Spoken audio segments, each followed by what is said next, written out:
It's lager time! Yay!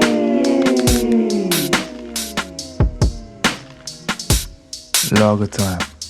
Poems, stories and thoughts. By me, Paul Cree.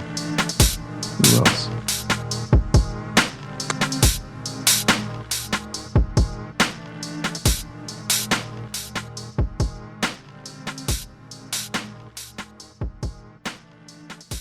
Greetings, bonjoour, what's happening? Welcome to Lager Time.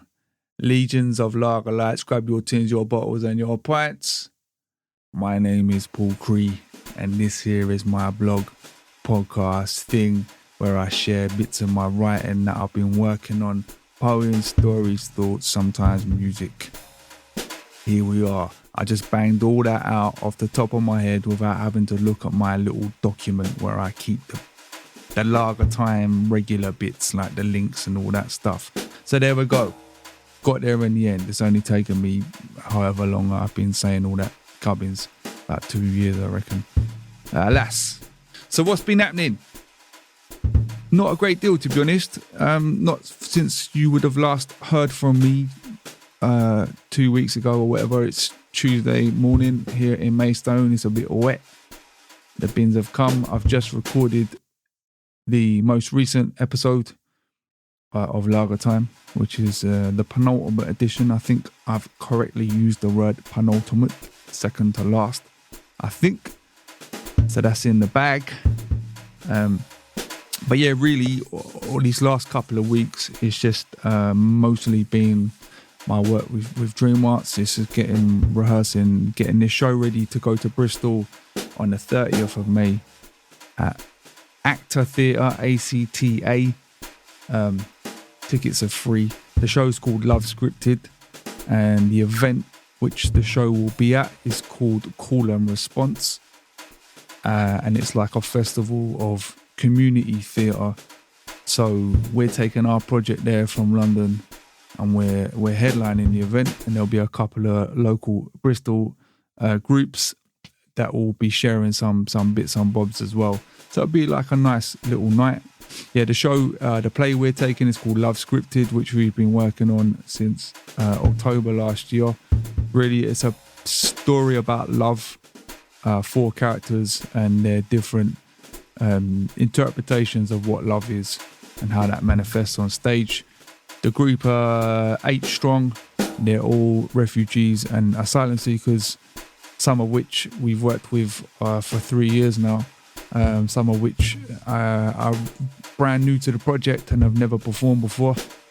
But, you know, it's a really good show. They're a great bunch of guys, a real pleasure to work with. We've got a couple really talented ones in there, and the show's coming along nicely. If you look online on Dream Arts or my social media, if you follow me on there, Paul Cree, you'll see there's a little 1-2 minute documentary clip that one of the guys in our group, Large Up Nebby, that he put together and made himself using footage from our show that we did earlier this year down in Paynton, Devon, with Doorstep Arts at the Palace Theatre. And there's a few talking heads talking about what they saw. So we took the first part of the show down there.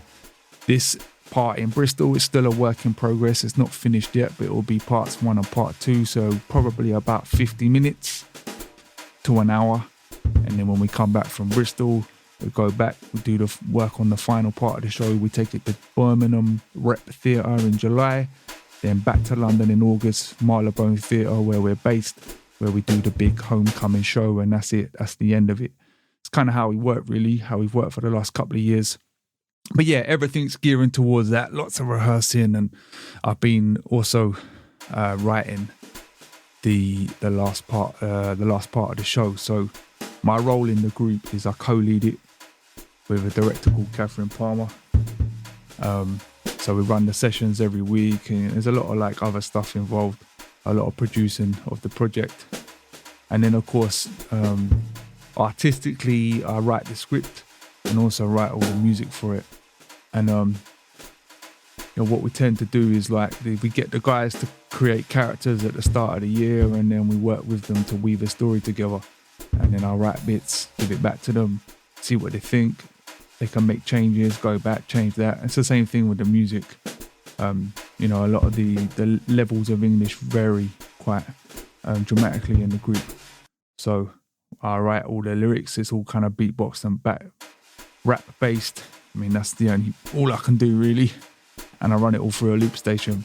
So, you know, I work with a few of them to rap. But anyway, so yeah, I enjoy it. It's a great project.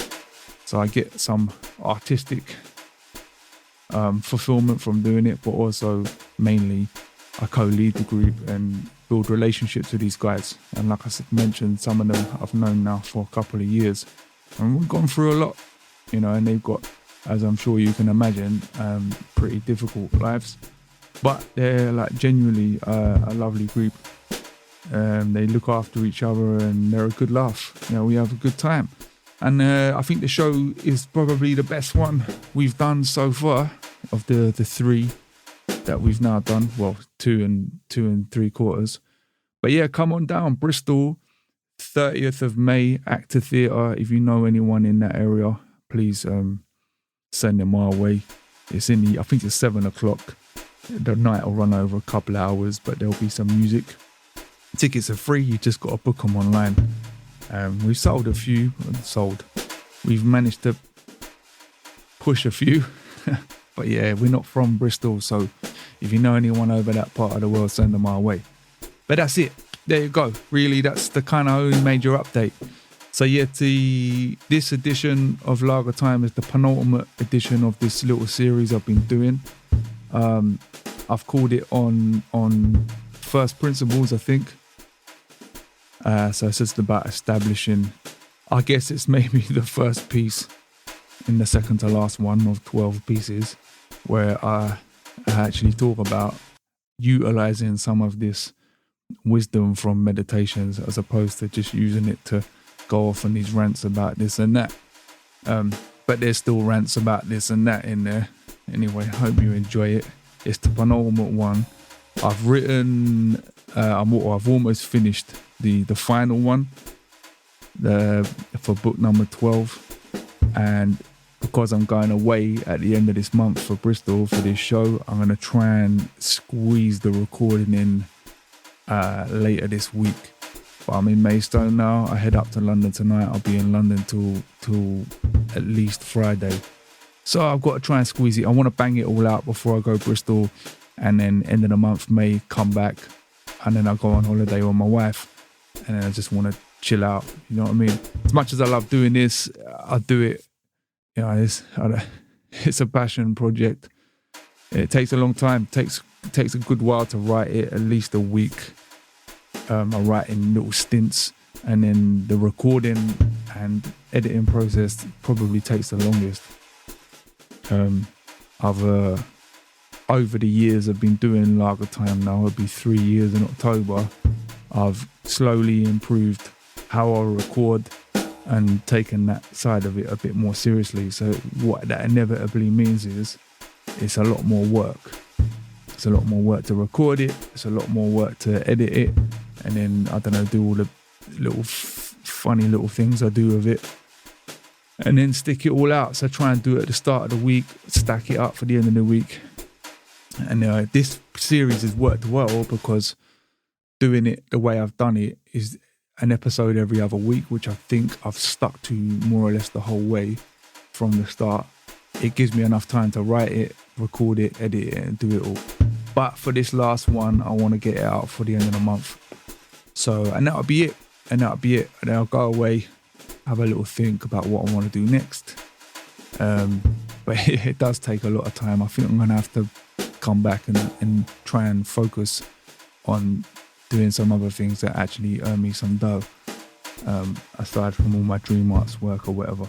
But anyway, on that subject, if you like what I do, if you like all of this, you can go online or make a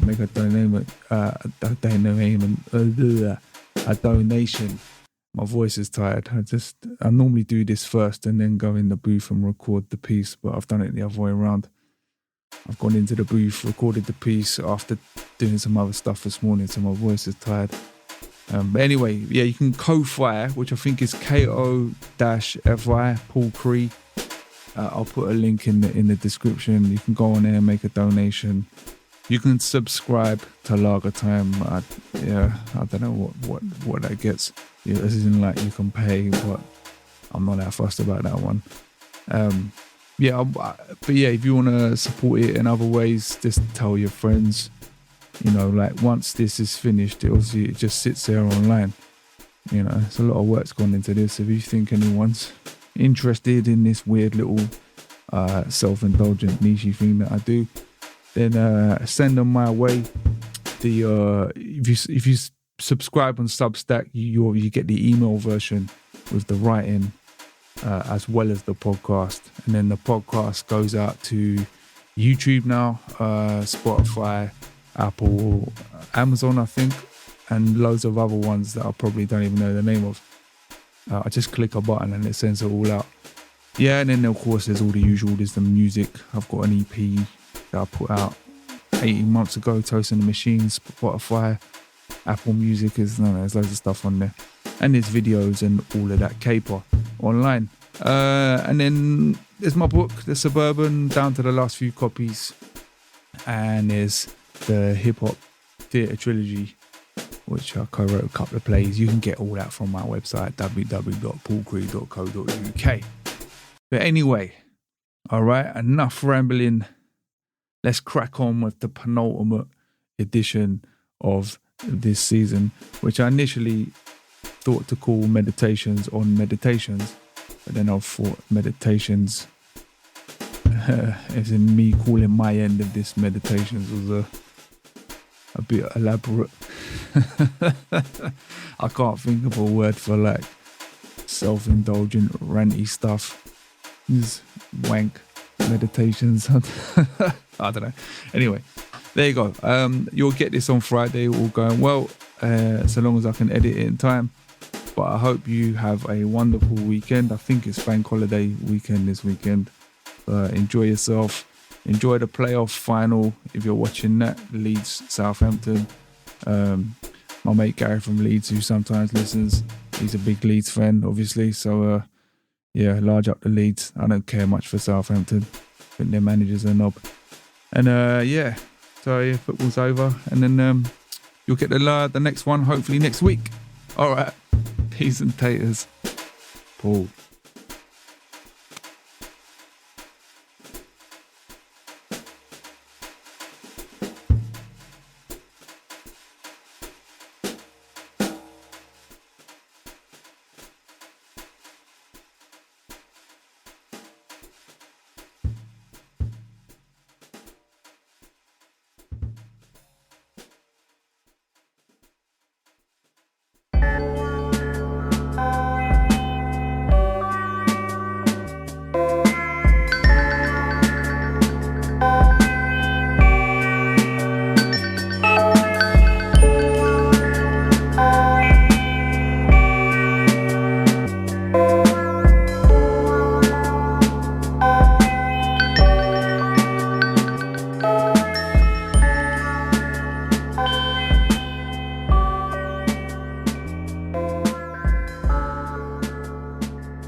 Just as those who try to block your progress along the straight path of reason will not be able to divert you from principled action, so you must not let them knock you out of your goodwill towards them. Rather, you should watch yourself equally on both fronts, keeping not only a stability of judgment and action, but also a mild response to those who try to stop you or are otherwise disaffected. To be angry with them is no less a weakness than to abandon your course of action and capitulate in panic. Both amount equally to desertion of duty, either being frightened into retreat or setting yourself at odds with your natural kinsmen and friends. Book 11, Passage 9. As I'm nearing the end of this series I've been writing, one thing that has emerged from reading Meditations and then going back and banging out all these pieces is my need for a solid set of grounded principles, beyond the basics of don't kill anyone, commit adultery, harm children, interfere with animals and all that.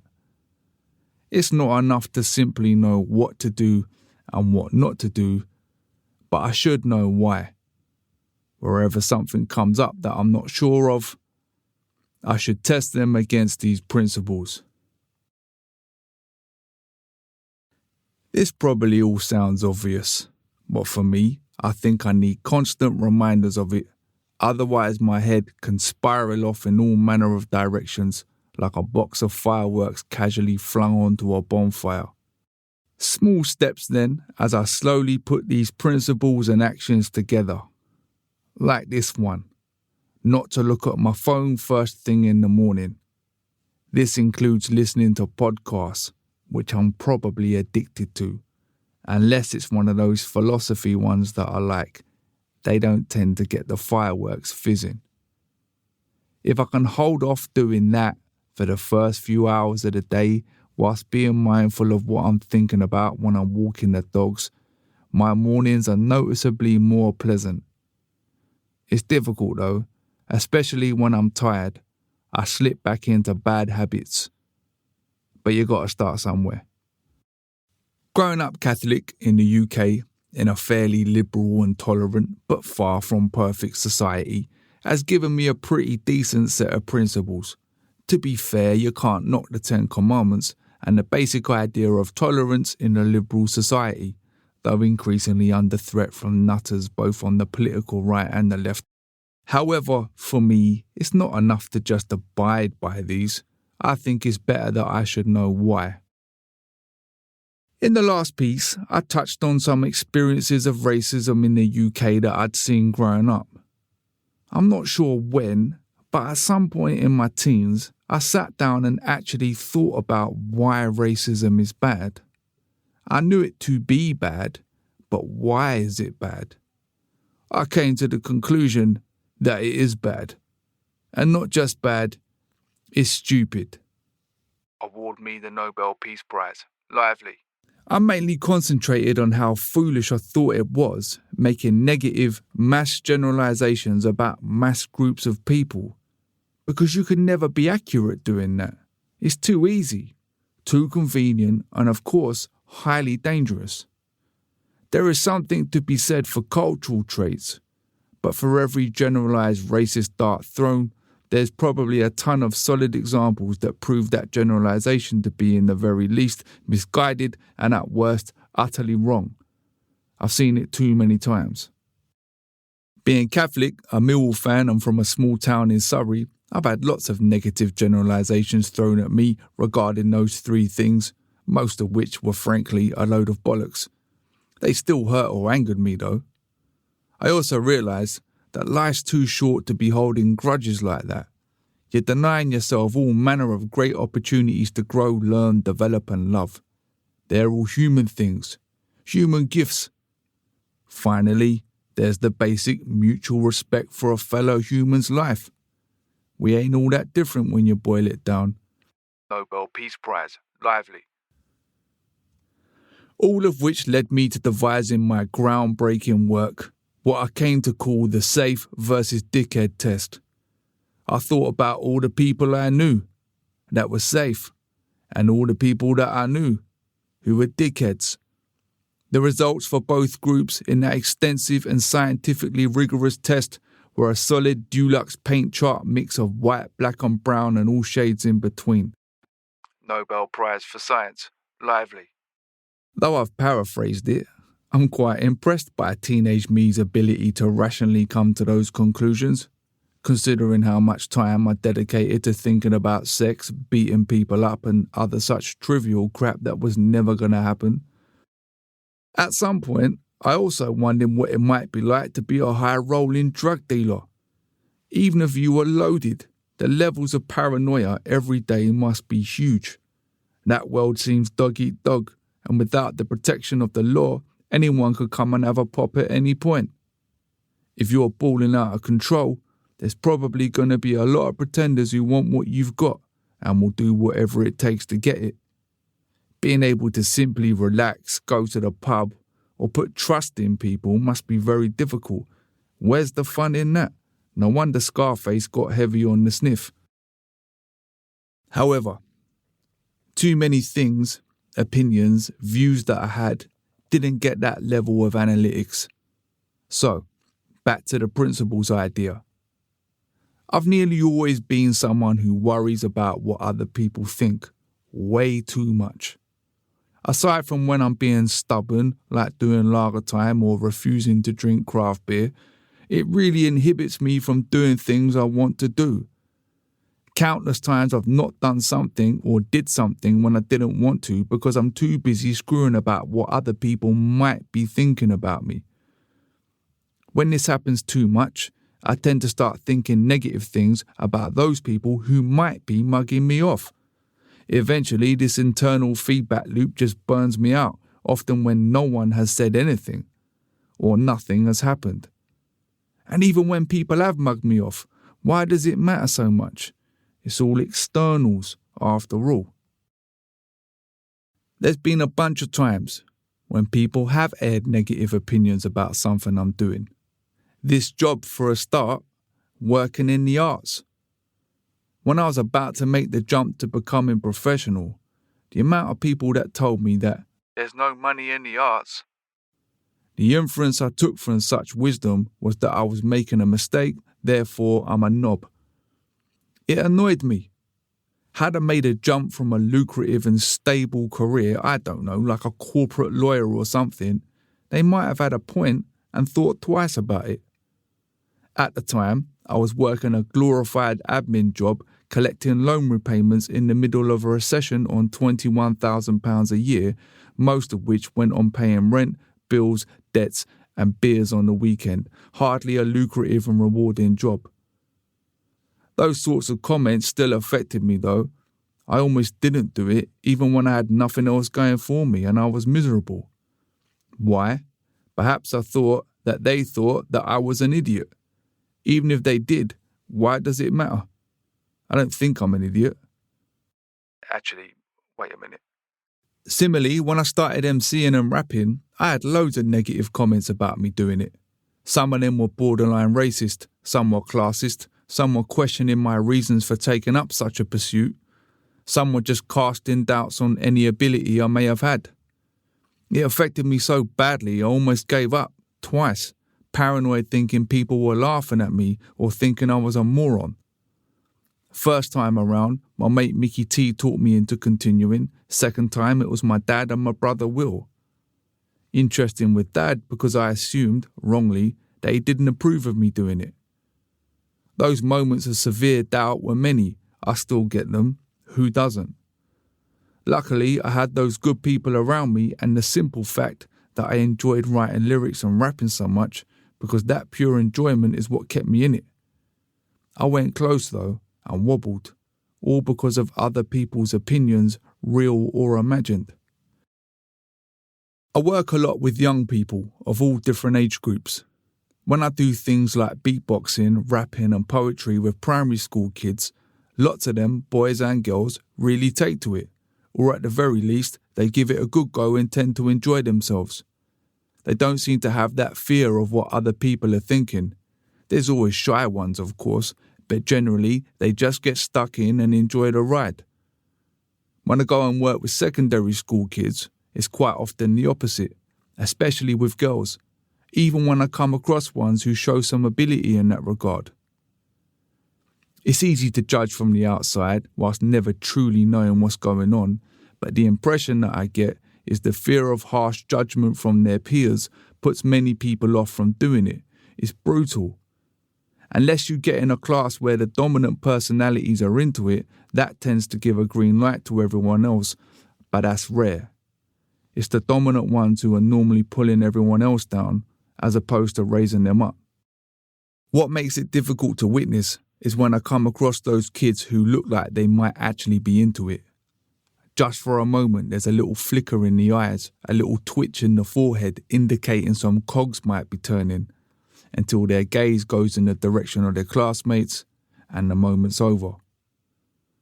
Even with all the encouragement me or whoever else can give them, they still don't. I only hope that in those moments we can at least plant a seed for a bit later in life when they feel more confident in taking the plunge. It's sad to see though. I was certainly one of those kids.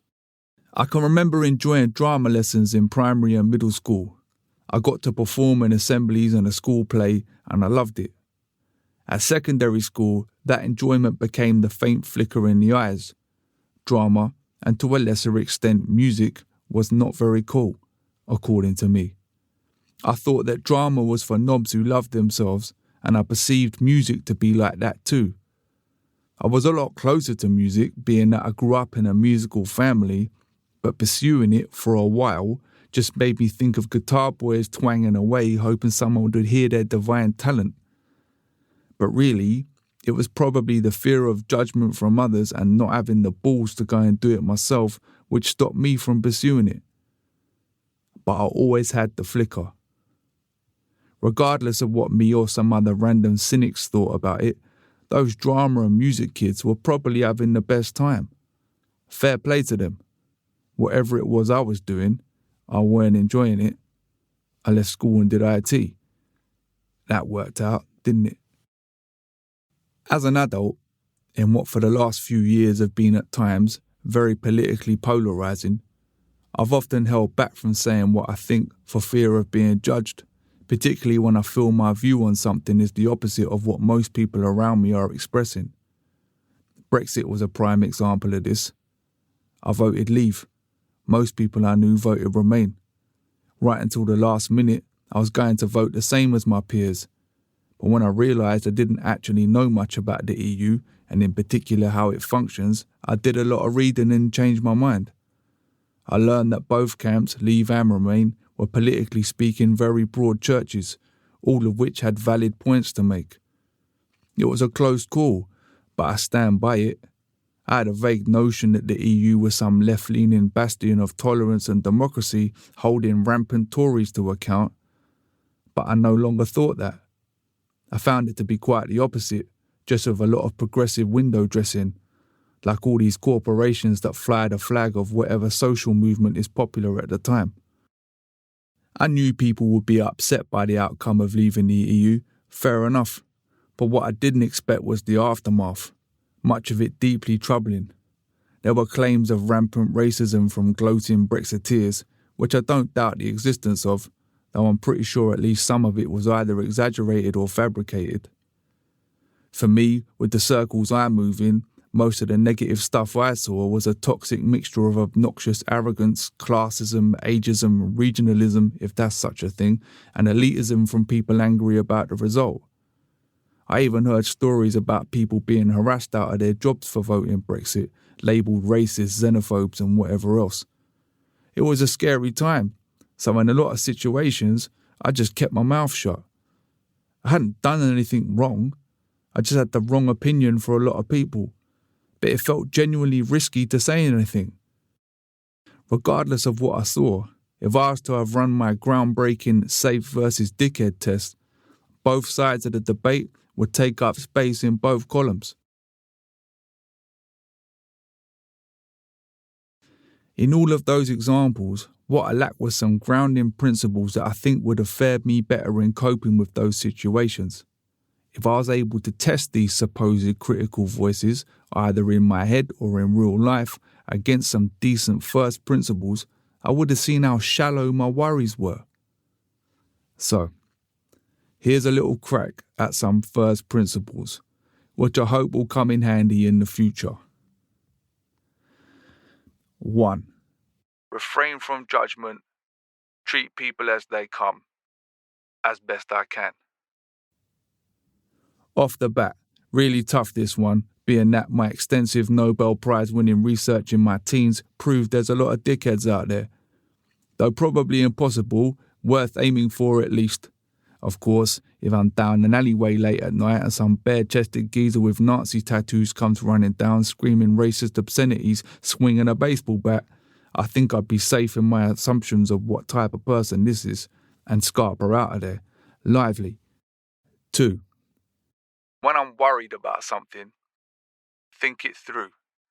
Really think it through. What is the worst that could happen? What is likely to happen? What would really happen if loads of people did judge me? Would it really matter? Would I die or be seriously harmed? Probably not. A bit more achievable, this one, again, with a lot of practice. 3. I'll borrow from Book 4, Passage 12 here. Change your ground. If there is something able to guide me away from something towards something better, then change that ground without resentment or doing it for other superficial reasons, like popularity or winning Nobel Peace Prizes. I think this is a good one, especially for a sometimes stubborn prick like me. 4. If someone is mugging me off for no good reason with the potential for destabilising me, refrain from anger and resentment towards them and focus instead on what I'm doing. They're probably alright, really. Another tough one, but one that chimes with my general hunch that most people are decent at heart. We're all humans after all, even if there are some dickheads out there. 5. I don't always have to air my opinions unless someone really wants to know. Better to listen and absorb. Then maybe speak a bit. Probably a good one to have in these tricky political times, despite what I said in the above, and despite all the stuff I've been writing throughout the course of this. But I reckon, with all the internal screwing I do and external talking I do, I'm probably missing out on some genuine knowledge. So listen more. That's a good one. So that's 5. Enough to be getting on with for now. In the very least, it's good something useful has come out of airing all of these thoughts, for the sake of a podcast or whatever this is. What a martyr I am. Nobel Prize. Lively. It's longer time. Yay!